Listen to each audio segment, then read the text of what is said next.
வணக்கம் மக்களே, நான் உங்கள் மக்கப்ப என்மானோ. எல்லாரும் எப்படி இருக்கீங்க? நான் ரொம்பவே சூப்பராக இருக்கேன். பொங்கல் வரப்போகுது இல்லையா, அதனால பொங்கல் வாழ்த்து சொல்லிட்டு ஷோ ஸ்டார்ட் பண்ணிடலாம். ஓகேவா? தலைப்பொங்கல் கொண்டாடும் ஜோடிகளே, அடுத்த வருஷம் தலைப்பொங்கல் கொண்டாட காத்திருக்கும் காதலர்களே, எப்படா புது ட்ரெஸ் போலான்னு காத்திருக்கும் சிறுசுகளே, எப்படா பொங்கல் பொங்கல் சாப்பிடலான்னு காத்துட்டு இருக்கும் பெருசுகளே, அடுத்த வருஷமாவது கமிட்டட் ஆகலான்னு சாமி கிட்ட வேண்டிக்கிட்டு இருக்கும் சிங்கிள்ஸுகளே, என்ன சார்க்கு வாங்கலான்னு குழப்பத்தில் இருக்கும் நம்மள மாதிரி லெஜெண்டுகளே, உங்கள் அனைவருக்கும் ஜெம் டிவி சார்பாக இனிய பொங்கல் நல் வாழ்த்துக்கள். ஓகே மக்களே, வாங்க ஷோக்குள்ள போகலாம். வெல்கம் டு ட்ரெண்டிங் டீ கடை.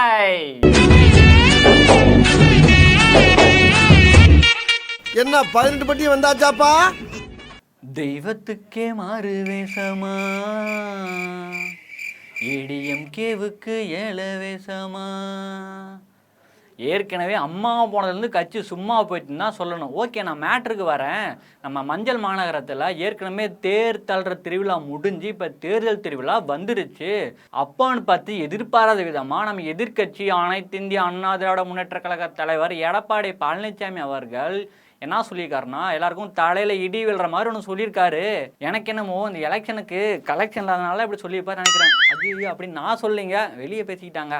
நம்ம மஞ்சள் மாநகரம் ஈரோடு கிழக்கு தொகுதி இடைத்தேர்தல் பிப்ரவரி 5ஆம் தேதி நடைபெறும். ஏன்னா இந்திய தேர்தல் ஆணையம் அறிவிச்சிருக்காங்க இல்லையா. இந்த தேர்தல் வாக்குகள் பிப்ரவரி 8ஆம் தேதி எண்ணப்பட்டு முடிவுகள் அறிவிக்கப்படும் சொல்லியிருக்காங்க. இந்த தேர்தலில் நடிகர் விஜயின் தமிழக வெற்றி கழகம் போட்டியிடாது அப்படின்னு அறிவிச்சிருக்காங்கல்ல. ஏற்கனவே விக்கிரவாண்டி இடைத்தேர்தலில் அதிமுக புறக்கணித்து கடுமையான விமர்சனங்களை பெற்றாங்க இல்லையா. இப்போ ஈரோடு கிழக்கு சட்டப்பேரவை இடைத்தேர்தல் குறித்து அதிமுக என்ன சொல்லியிருக்காங்கன்னா, இந்த தேர்தலில் அதிமுக போட்டியிட போவதில்லை அப்படின்னு அறிவிச்சிருக்காங்க. நம்ம எடப்பாடி பழனிசாமி இடைத்தேர்தலில் எடப்பாடி இளைப்பாற சென்று விட்டார். இவரு கட்சி பற்றி மட்டும் பேசாமல் என்னால் இருக்கவே முடியலங்க. ஏன்னா இவர் நிறையாவும் பேசுகிறாரு, மற்றவங்கள குறையாவும் பேசுகிறாரு, எதுவுமே தெரியாமையும் பேசுகிறாரு. பரவாயில்ல, அப்பப்போ நம்ம கண்டென்ட்டும் தந்துடுறாரு. ஏற்கனவே பெரியாரை பற்றி பேசுனால தான் பெரிய சர்ச்சையில் சிக்கிட்டு இருக்காரு. ஆனால் இப்போது நேற்று நடந்த ஒரு ப்ரெஸ் மீட்டில் தேவையில்லாமல் வார்த்தையை விட்டுட்டு மீண்டும் மீண்டும் சர்ச்சையில் சிக்கிட்டாரு. எனக்கு என்னமோ இவரோட எதிரி மைக்குன்னு தான் தோணுது. இந்த ஒளி வாங்கியால் அடி வாங்கிடாதீங்கப்பா. பேசுகிறோம் பெரியார் அப்படிங்கிறது என்ன? நீங்க சமூக நீதி, பெண்ணிய உரிமை, சாதிய ஒழிப்பு, தீண்டாமை, இதெல்லாம் பெரும் விவாதம். ஆனா ஒண்ணு, பெரியாரை எதிர்த்தால், திராவிடத்தை எதிர்த்தால், திமுகவை எதிர்த்தால் ஆரியத்துக்கு அது ஆதரவாயிரும், ஆரியன் உள்ள வந்துருவான். இதானே பெரியார் அவர்கள் கடைசி வரை ஆரிய தலைமை. மூதறிஞர் ராஜாஜி அவரோட நட்போடு இருந்தாரு. ஆரிய தனிப்பட்ட கிணிப்பட்டாலும் பேசக்கூடாது, கூட்டா இல்லையா கூட்டு. நீங்கள் அம்மா மணியம்மையை கல்யாணம் செய்ய வரும்போது எனக்கு சாட்சிக்க இழுத்து போட வாங்கன்னு யார கூப்பிட்டீங்க? துணைக்கலைச்சது யார? ஆரியத்தை. அதை விட கொடுமை, இந்த பாரதிய ஜனதாவின் தாய் கழகமாக இருந்த ஜனசங்கோட கூட்டணி வச்சில 1962 பேரறிஞர் அண்ணா என்கிற பெருந்தகை இந்த ஆரிய கட்சி ஆரியம் உள்ள வந்துரும் திராவிடம் இல்லைன்னா அப்படின்னு சொல்ற நீங்க ஐயா ராஜாஜியோட கூட்டணி வச்சது ஏன்? பாரதிய ஜனதாவின் தாய் கழகம் அதோட ஜனசங்கோட கூட்டணி வச்சது ஏன்? திருப்பி அதே 1967 ஆட்சியை கைப்பற்றும் போது இதே முதலிங்க ராஜாஜியோட கூட்டணி வச்சு வென்றியலா இல்லை? அப்ப ஆரியம் ஓட்டு இனிக்குது, ஆரிய கூட்டு இனிக்குது. நாங்க திராவிடத்தை எதிர்த்து ஆரியம் உள்ள வந்துருவான். என்ன வள்ளலார் வைகுந்தரை விட நீ இந்த கோட்பாட்டை எதிர்த்து புரட்சி செஞ்சிட்டீங்க? யாராவது பேசு. 1001, 1002, 1003, 1004 என்னடா எண்ணிட்டு இருக்கு அப்படின்னு சொல்லி கேட்குறீங்களா? அட வேற ஒன்றும் இல்லைங்க. நம்ம தமிழ்நாட்டில் மொத்தம் எத்தனை கட்சிகள் இருக்குது அப்படின்னு சொல்லி விரலை விட்டு எண்ணிக்கிட்டு இருக்கேன். எண்ணவே முடியலையே. இதுக்கு பேசாமல் வானத்தில் இருக்கிற நட்சத்திரங்கள் என்ன கூட சீக்கிரம் எண்ணி முடிச்சிடலாம் போல். இதை எண்ண முடியல சப்பா, முடியலங்க. சரி ஓகே, நான் மேட்ருக்கு வரேன். அதாவது திருமாவளவன் அவர்களுடைய விடுதலை சிறுத்தைகள் கட்சி இருக்குல்ல, அது அங்கீகரிக்கப்பட்ட கட்சியாக மாற்றிட்டாங்கல்ல. இப்போ அவங்களுக்கு புதுசாக பானை சின்னத்தை வேற கொடுத்துருக்காங்க. அதை எப்படி செலிப்ரேட் பண்ணியிருக்காங்க நீங்களே பாருங்கள். அதுக்கு முன்னாடி ஒன்று சொல்லிட்டு போயிடுறேன். எத்தனை பானை வந்தாலும் யானை தான் ஜெயிக்கும் அப்படின்னு நான் சொல்லிங்கன்னா வெள்ளைக்காரங்க பேசிட்டாங்கன்னா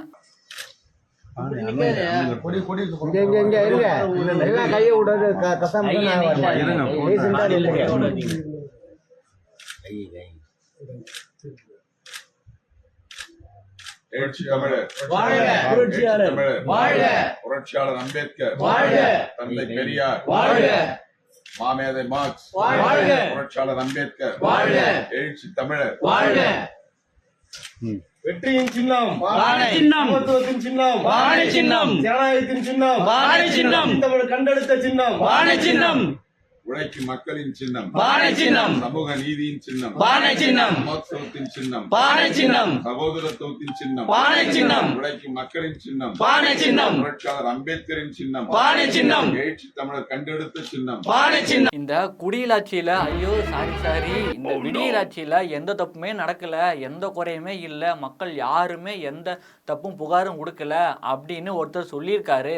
அதாவது கோயில் அந்த தப்பும் நடக்கிறது இல்லை அப்படின்னு சொல்லியிருக்காரு. ஏண்டா டேய் சரி ஏப்பா இப்போதான் கொஞ்ச நாளைக்கு முன்னாடி கோயில் உண்டியில் விழுந்த ஐஃபோனை கோயிலுக்கு தான் சொந்தம், நிர்வாகத்துக்கு தான் சொந்தம் சொல்லிட்டு ஒரு ஃபோனே திருப்பி தராமல் இருக்கீங்க நீங்கள். இதெல்லாம் பார்த்தா தப்பாக தெரியலையா? பேசாமல் நானும் எங்கள் வீட்டு லோன் பத்திரம்லாம் இருக்குதுல்ல அதெல்லாம் கொண்டு வந்து கோயில் உண்டியில் போட்டுறேன். அந்த லோன்லாம் நீங்கள் கட்டிடுறீங்களா? உங்களுக்கு தானே சொந்தம். கட்டிடுறீங்களா? ஐயோ கடைசியில் என்னையும் சீமான் மாதிரி பேச வச்சுட்டீங்களாப்பா.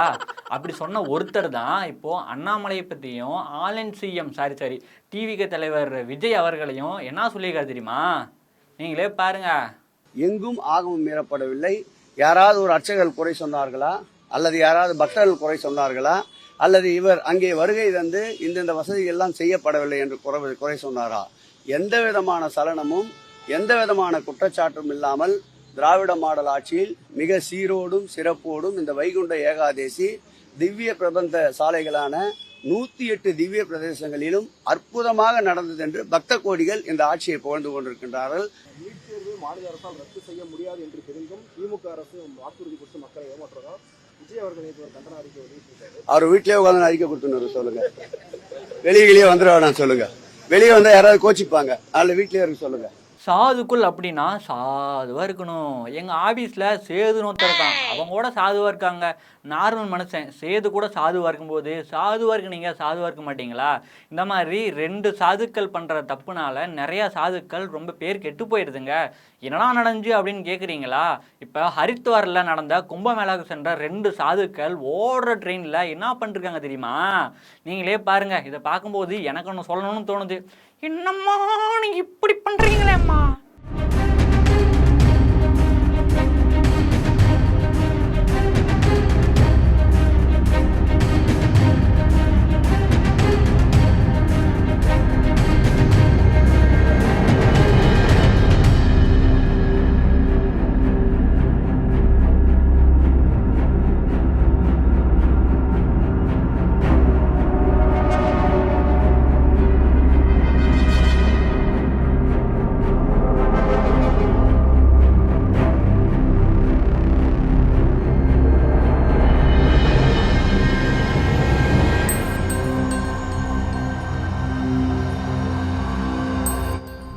வாழ்க்கைனா சில அடிகள் விழத்தான் செய்யும் அப்படின்றது வடிவேல் டைலாக் மட்டும் இல்லை, நம்ம வாழ்க்கையோட டைலாக் கூட தான்.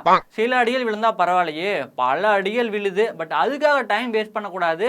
அழுது பார்த்ததும் குபீர்னு சிரிப்பற மாதிரி சில பேர் ஸ்லிப்பான கிளிப்ஸாக எடுத்து வந்திருக்கேன், பார்த்தலாம். பட் அதுக்கு முன்னாடி பொங்கலுக்கு வாங்குவோம் கரும்புங்க, இதனால் வீட்டில் வரும் எறும்புங்க, நம்ம ஷோவை கொஞ்சம் விரும்புங்க.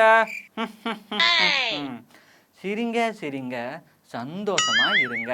சேட்டை பிடிச்ச பையன் சார், சும்மா ஜாலிக்காக இம்சை பண்ணுவான் சார்.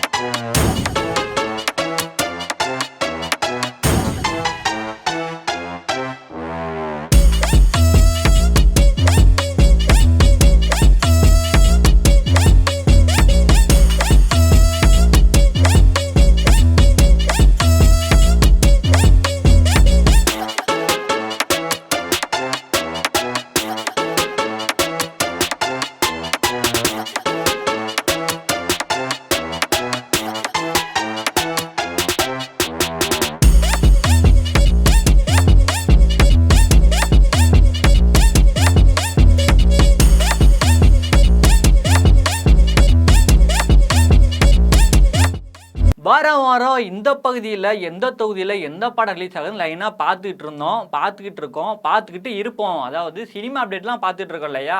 தேட்டரில் 10 படம் ரிலீஸ் பண்ணால் ஓடிடியில் 20 படம் ரிலீஸ் பண்ணுறாங்க. ஓடிடியில் 20 படம் ரிலீஸ் பண்ணால் தேட்டரில் 30 படம் ரிலீஸ் பண்ணாங்க. எந்த படம் பார்க்குறதுனே ஒரே கன்ஃபியூஸாக இருக்குதுங்க.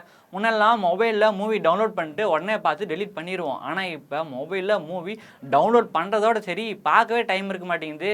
சப்பா படம் பார்க்கவும் டைம் இருக்க மாட்டேங்குது, படம் டெலீட் பண்ணவும் மனசு வர மாட்டேங்குது. ரொம்ப அவஸ்தைப்படுறேன்டா. சாரி, இந்த பொங்கலுக்கு நிறைய படம் ரிலீஸ் ஆகுது, எந்த படம் விடணும்னு தெரியல. பட் இருந்தாலும் வாங்க நம்மளுக்கு கொஞ்சம் சினிமா அப்டேட்டை கொஞ்சம் பார்த்துருவோம்.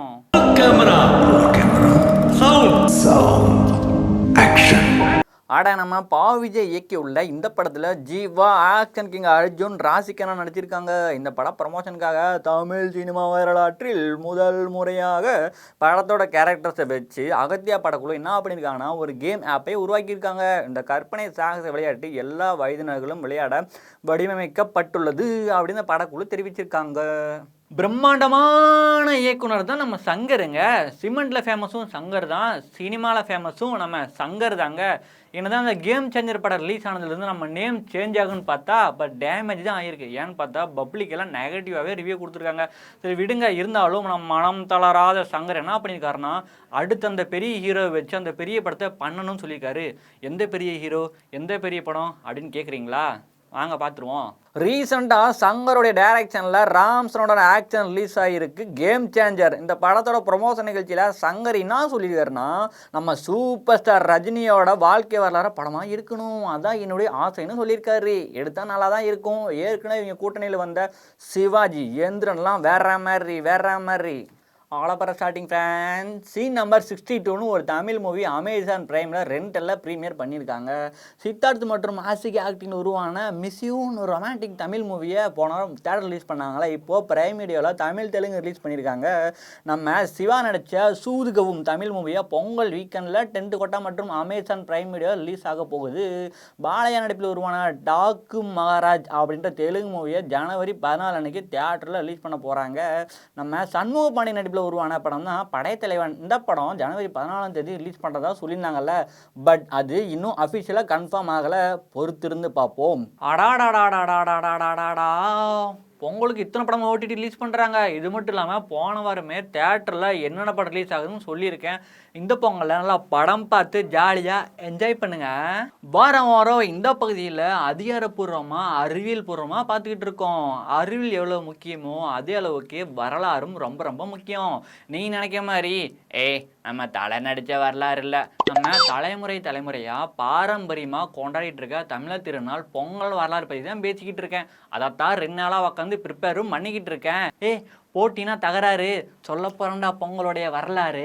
ஆடி மாதத்தில் கரெக்டாக உழுது ஓட்டி விவசாயத்தை ஆரம்பித்து மார்கழி இறுதியில் தான் கதிர் இருப்பாங்க. ஸோ போகி பண்டிகை அன்னைக்கு தான் அந்த காலத்தில் தமிழர்கள் பனை ஓலைகள் தென்னங்கீத்துக்களை தான் வீடெல்லாம் கட்டியிருப்பாங்க இல்லையா. சமையலுக்கு யூஸ் பண்ணுறது கூட மண்பாண்டங்கள் தான், படுகிறதுக்கு ஓலைப்பாய் தான்.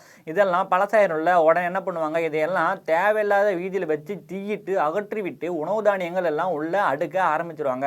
அன்னைக்கு அந்த போகி நாளை கழிச்சிட்டு அடுத்த நாள் பொங்கல் நாள் அதுவுமா எழுந்து அறுவடை செஞ்ச நெல்லை ஒருபடி எடுத்து சூரியன் மற்றும் பஞ்சபூதங்களுக்கும் நன்றி சொல்லும் வகையில் இனிப்பான பொங்கல் செஞ்சு இந்த பொங்கல் கொண்டாடுறாங்க. அடுத்த நாளான மாட்டு பொங்கல் அன்னைக்கு விவசாயத்துக்கு உதவியாக இருந்த கால்நடை, ஆடு மற்றும் கோழிகளுக்கெல்லாம் குளிப்பாட்டி மாடுகளுக்கும் கொம்புகளுக்கெல்லாம் வர்ணம் தீட்டி பூஜை பண்ணி இந்த பணிக்கு உதவி அளித்ததுக்கு நன்றின்னு கடவுளாக பாவித்து மாட்டு பொங்கலை நம்ம கொண்டாடுறோம். அடுத்ததாக காணும் பொங்கல். இந்த காணும் பொங்கலுக்கு இவ்வளோ நாள் நம்ம உழைச்சிருக்கோம்ல, அந்த ஓய்வு வேணும்னு சொல்லி தான் அந்த காணும் பொங்கல் கொண்டாடுறாங்க. நமக்கு பிடிச்ச உணவு வாங்கி சமைச்சு சாப்பிட்டு நிம்மதியாக ஓய்வு எடுப்பாங்க. இதுதான் நம்ம பொங்கலுடைய வரலாறு. நம்ம எல்லாருமே சின்ன வயசுல ஸ்கூல் போயிட்டு இருக்கும்போது ஒன்று படிச்சிருப்போம் புத்தகத்தில். ஸ்கூல் போனேன்னு சொல்லு ஆனால் படிச்சேன்னு மட்டும் சொல்லாது. அதுதானே. சரி விடுங்க, நான் மேட்ருக்கு வரேன். அதாவது மேக்னெட்டிக் ஃபீல்டு, காந்த புலம், எல்லா ஃபீல்டுலேயும் இந்த மேக்னெட்டிக் ஃபீல்டு தான் ரொம்ப யூஸ் ஆகும். இந்த மேக்னெட்டிக் ஃபீல்டுக்கு ஒரு உருவம் இருக்குது. அந்த உருவம் எல்லாம் புத்தகத்தில் பார்த்துருப்போம், ஆனால் விஷுவலாக பார்த்துருக்கீங்களா? வாங்க நான் காட்டுறேன். பட் அதுக்கு முன்னாடி ஒன்று சின்னதாக நான் சொல்லிட்டு போயிடுறேன். காந்த புலத்தில் இருக்க ஈர்ப்பு விசையை விட பெண்களின் கண்களில் இருக்கும் ஈர்ப்பு விசை தாங்க என்னான்னு சொல்கிறதுனே தெரிலங்க. சரி வாங்க வீடியோ பார்த்துருவோம். மேக்னெட்டிக் ஃபீல்டு, அதாவது காந்தப்புலம் நம்ம பூமியில் உயிர் வாழ்வதற்கு முக்கியமான ஒன்று. இதுவும் ஒன்று. நம்ம பூமியில் இருக்க அதிக இரும்பு மற்றும் மற்ற உலோகங்கள் இருக்கனால தான் இந்த காந்தப்புலம் உருவாகுது. இதுதான் நம்ம சூரியன்கிட்ட இருந்து வர்ற சோலார் விண்டு அப்புறம் காஸ்மிக் ரேஸ் சொல்லப்படுற ரேடியன்ஸிலிருந்து நம்மளையும் எல்லா உயிர்களையும் காக்கிறது. இந்த மேக்னெட்டிக் ஃபீல்டுக்கு ஒரு வடிவம் இருக்குது. அதை நிறைய பேர் இமேஜில் பார்த்துருப்போம்.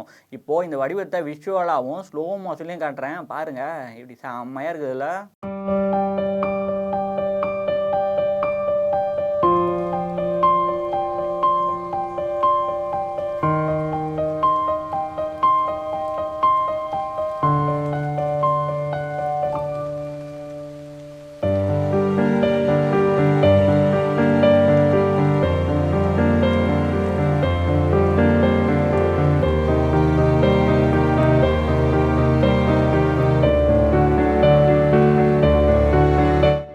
ஓகே மக்களே, ஷோவோட கிளைமேக்ஸுக்கு வந்துட்டோம். சூப்பரான கண்டென்ட் தந்துட்டோம். ஷோ நல்லாவே என்ஜாய் பண்ணிட்டோம். பழையன கழிதல் புதியன புகுதல்னு சொல்லிட்டு போகியெல்லாம் கொண்டாட போகிறோம் பார்த்தீங்களா. அப்பன்னு பார்த்து வீட்டில் இருக்கிற பழைய துணி, மரம், தொடப்பம் அந்த மாதிரி நல்ல பொருளாக பார்த்து எரிங்க. தேவையில்லாமல் பிளாஸ்டிக்கு, டயரு, பாலித்தீன் இந்த மாதிரிலாம் எரிக்காதீங்க.